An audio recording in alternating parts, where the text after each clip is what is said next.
Hi, my name's Heather Moore. Today I'm going to show you one of the new things that I have learned, and it just totally blows my mind, and there's so many opportunities and uses that we could use it for.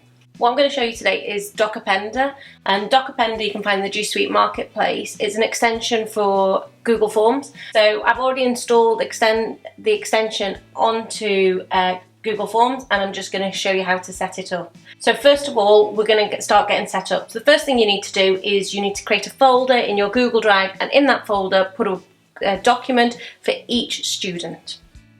Step 2, we go to Google Forms and we create the form that we want to use for our Appender. So I'm going to use it so that I can write feedback to individual students. So once I've set up my form, I'm going to open up the extension. Using the extension, I'll just follow the instructions, highlighting the folder that I've already set up. Then I select the multiple choice question, in this case it'll be the students' names that I want.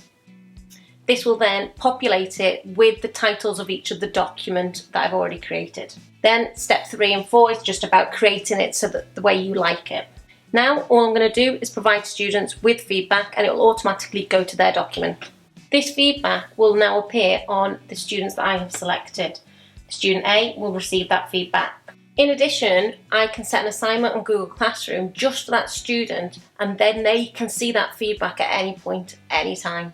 It becomes a document that they can then use over and over again to make sure that they're getting constant up-to-date feedback at home that they have been given in the classroom. I think this extension has got so many possibilities. I've just shown you how to use it there for maybe giving feedback to a student, but the things that I want to use it for are for form interviews, for providing feedback on maybe something like coursework, for interviewing students about careers, about goals, keeping track, smart targets that they can keep track of themselves, as well as any conversations that we've had that I want logging. It might be that I can use it for phone logs, all sorts of different things. This has got so many applications. I think it's a fantastic tool that can be used all through the classroom, outside the classroom, support staff, everybody. I think this is brilliant, and I highly recommend that you have a go and play with it.